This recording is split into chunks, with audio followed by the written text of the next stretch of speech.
Now, I've just noticed that the lighting is quite bad. But if I move closer, it's better. Right, I'll start again. Good morning! And how about this? 500 subscribers. Right, 500 subscribers. From subscribing to YouTube, not that much. If I ever thought I was going to get to 500 subscribers, it's loads. That's way more than I ever thought I was going to get. I thought maybe 100 or 200, but 500 is outstanding. So, what we're doing here then, as you've probably seen from the title and the thumbnail, and the little face of Miko in the corner, we're doing a top 10 list. Top 10 of any moment I've filmed over the last, how long has it been now? 2 years? This is third year now. Gee.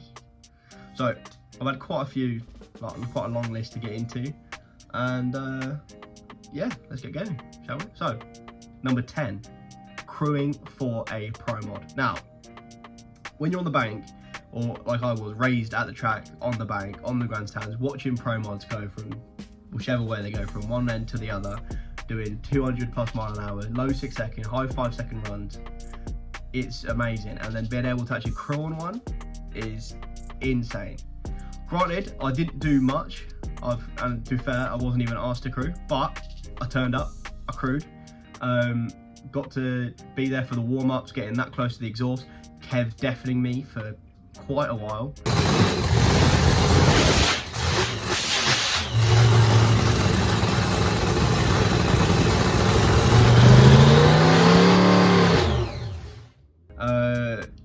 Yeah, outstanding. That's number 10.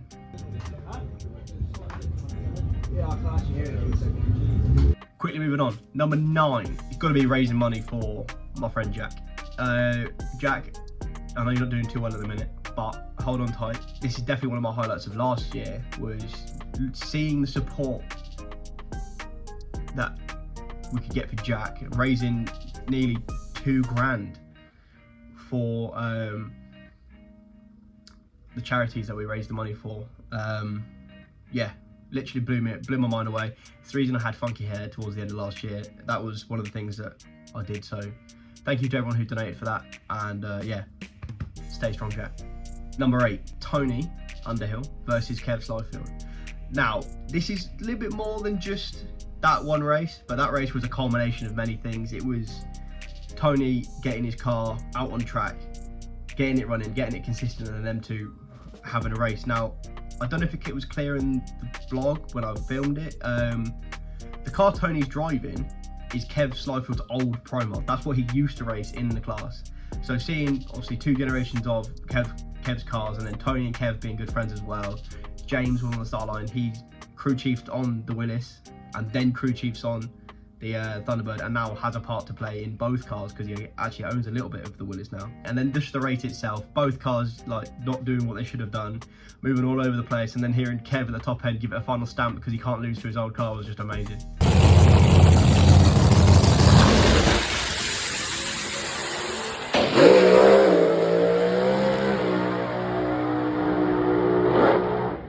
Number 7, when Fadster ran new personal best, first run out of 2022. The culmination of pretty much the whole year before was just breakages after breakages, and we were going through the whole car, like literally starting at the front, working our way back with things we were breaking, and then spending some time over the winter getting the car ready, getting the car sorted, coming out first run of that year and running 7.4 was a new personal best and time and speed, I think. And then that video that Chloe got from the back of all of the crew on the line, and just the celebrations as Fadster went over the line, we saw what the time was immense, especially when I think we told him run a half pass, and he didn't.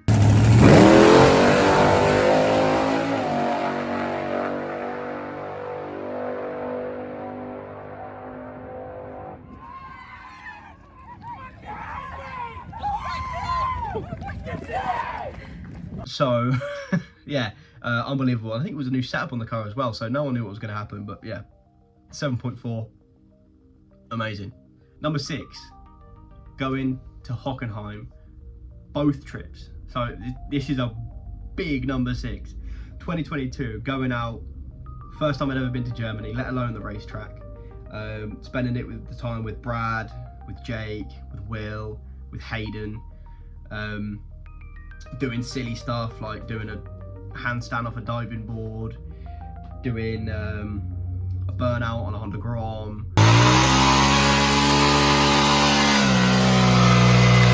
And then even the racing was amazing. Brad running a Hockenheim was really cool. Watching Jake running Hockenheim was awesome.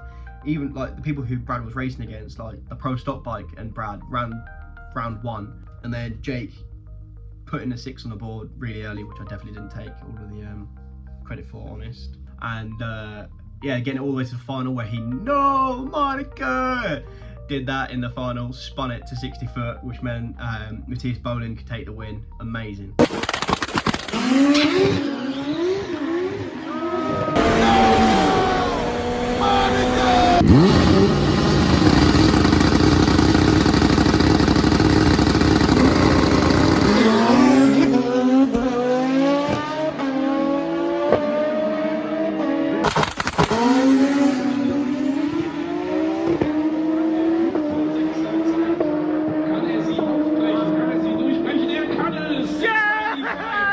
Eine Qualifying Session bei den SSBs.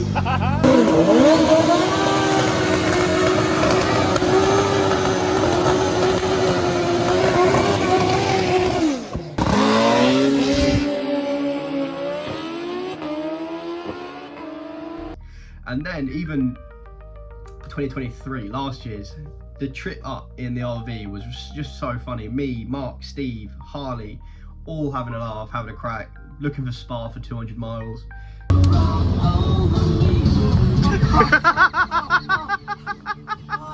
And then at the racetrack was so much fun. The weather was amazing. Going out to the swimming pools with everyone was amazing. What else did we do? We did loads. Doing wheelies on the quad bike.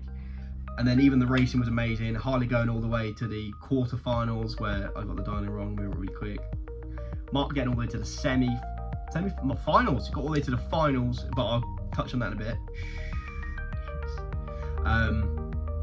Yeah, outstanding.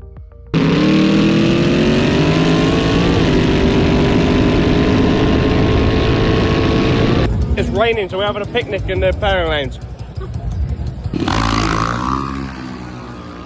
Oh yeah! Number 5, joining the commentary team at Sanipod Raceway has been amazing. It's unbelievable that it's only number 5 on the list, but that just shows you how good of a time I've been having.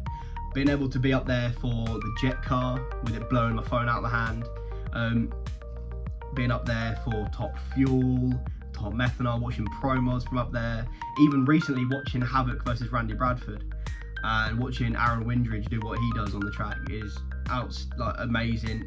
Being able to, I would say, meet Colin, but I obviously met Colin. He was the one that gave me the chance in the first place. But spending some time with him, chatting with him, same with Daryl, spending some time with Daryl. It's even allowed me to spend time commentating with legendary commentators from the past like John Price. Even again recently meeting Bob Beck, it obviously allowed me to meet like Smack Smith, all these amazing people who, even Liam Jones, like people like old, new, people coming up to colour commentary, people who've been there for years. It's been amazing. So thank you very much, Colin, for letting me do that. Thank you for everyone for, well, all the compliments that you've been giving me for how the commentary's been going. I do try. Even if I am just doing my best Colin and Darren impression. But yeah, number 5, joining the commentary team. He's doing all right, actually. We could tell the truth and say he's absolutely useless, but no, fair dues. Oh, the wheel has come off of Kevin Kent's car.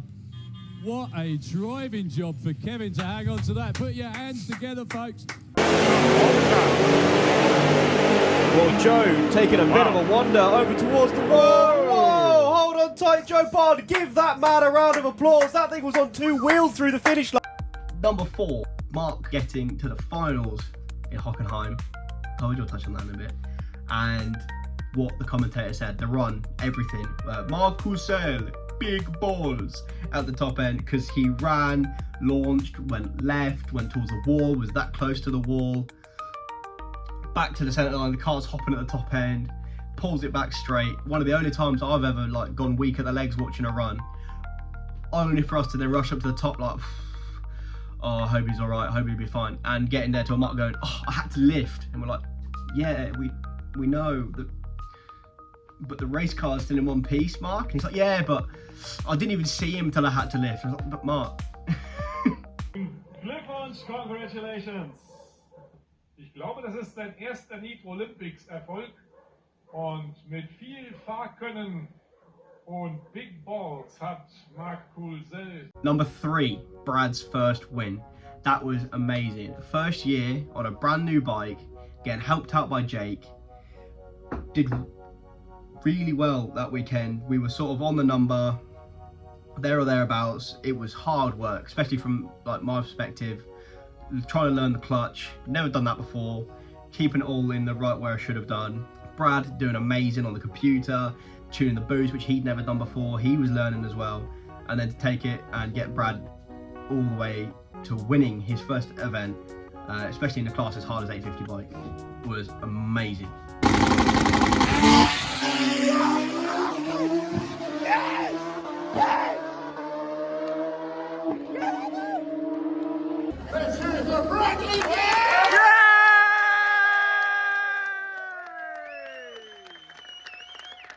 I've just realised I've said the word amazing about 1,000,000 times, but we're getting up to some really good highlights now, obviously top 3. Number 2, Harley's first win. Now, I'm not saying that Harley's first win means any more or anything like that compared to Brad's, but I've known Harley since he started racing. This is before he started racing, we've been friends. Look at this. Right. See that? That's me and Harley racing in his old car, which is now Cherry Bomb. You've seen that a few times. And that's me racing in the first version of the Dominator 1. All the way up to us racing, and that's Harley's first win. So, been there, was amazing. Helping him out was awesome. We and Harley were on a roll. So coming from Hockenheim, we've got to the semi-finals. Me and Harley had got ourselves dialed in. I was helping him out back. Marky T was there helping as well. He was out front. He did quite a lot of the work in between rounds on the car, Mark did. I did quite a lot of work trying to get Harley's head into the right space, which worked amazing. Harley did an awesome job in the car, going 03, 03, 03, 03 on the tree. We were close enough to our dialing, which was my job. But Harley was driving like a badass that weekend. Took it all the way to the final, ran out of time on that weekend. But Santa Point were lucky enough to let us run it the next weekend. Then it raining off the first day, didn't get to do it. Second day, it rained for a little bit. Parked Harley's car in underneath the grandstands for a little bit to keep out of the rain. You can't park that there. Or have. Yeah, you have parked there. And then getting onto the track against Luke Mugridge, who we're all good friends with, me, Harley, especially, and Nick. Pull him up to the line, and Luke's a tough racer at the best of times.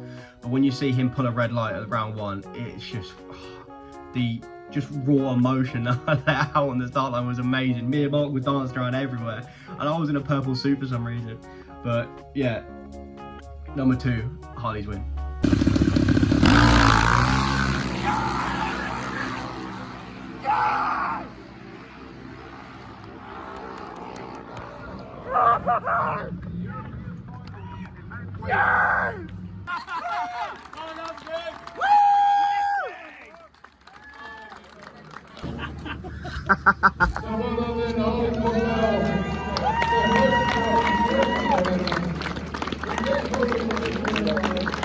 Number 1, I'll tell you in a second, but first I've got some honourable mentions before I say number 1. I can't do this whole video without mentioning Tony's crash. It's not a top 10 greatest moment.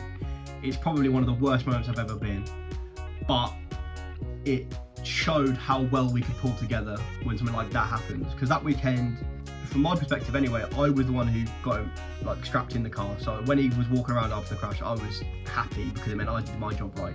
It shows how much safety is a big importance in drag racing. For him to have a crash like that, 8th mile, over 100 miles an hour, head on into a wall, and then be able to walk away, amazing.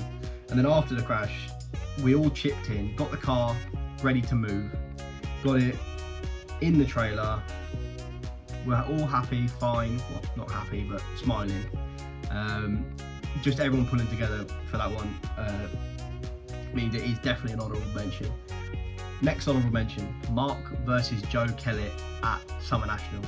Now, I wasn't there for the first 2 days, so you didn't get much of a vlog there, but coming back off my holiday, getting to the track, seeing all the work they put in to fix the gearbox, fix the torque converter, well not fix it, but get it changed, and then did a couple of qualifying runs, that's all they could manage.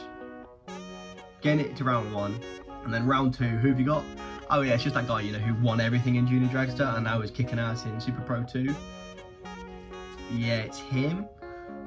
Good luck. And then being able to put the win light on with that run. And I got a video from directly behind the car.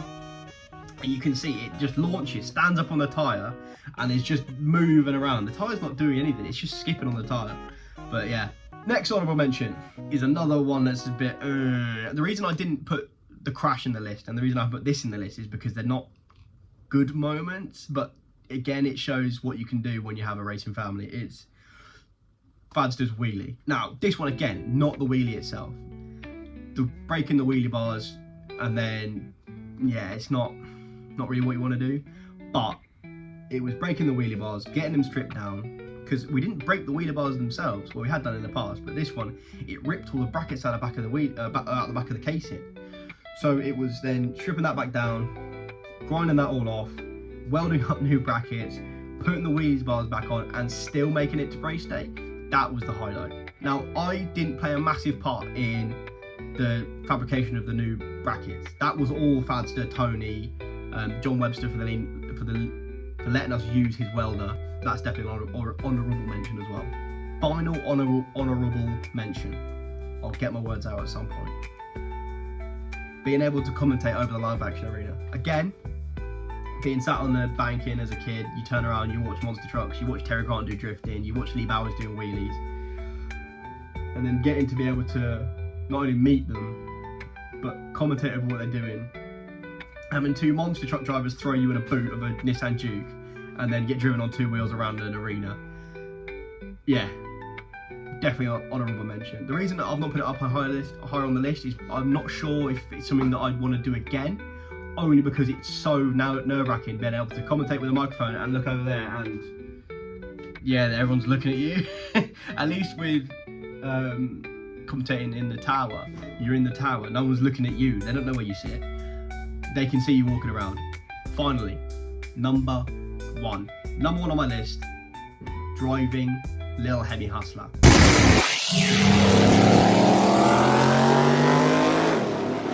Owned by Mike Couch. He is an awesome person for letting me drive that car. He had no reason to. I didn't come with him with any money. All that happened was he sponsored the event, came up to me and was like, I'm drunk, let me drive my car. And I was like, absolutely, let's go. Come to the event, August, really nice weather. Jumped in the car. It was a beautiful car to drive. Like driving in a Cadillac. Did run after run after run. Got my license, and then helped that we took the win as well. So that is my number one, driving Mike Couch's car. Just full stop. I drove it at Flame of Thunder the year before, which again was just amazing. And then to come out and drive it at the Mopars, take the win in the event, racing people like Roy Wilding, Keith Freeman. Supposed to race Aaron, but I just watched him do a burnout because he had to pull up at the end of the track. Yeah, that is my all-time number one that I've vlogged. Only going to be beaten when I get my car out.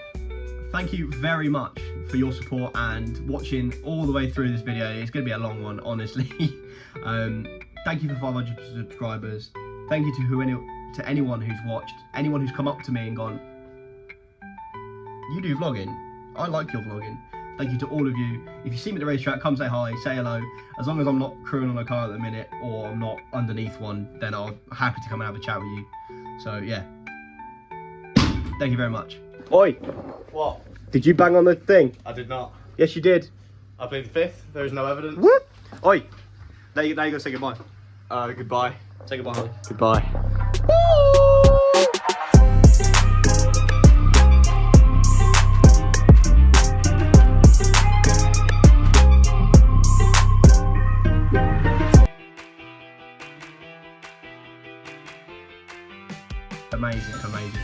amazing. It was amazing. Amazing. It was amazing. It was amazing. It was amazing. Amazing. Amazing. Amazing. Amazing. Amazing. Amazing. Amazing.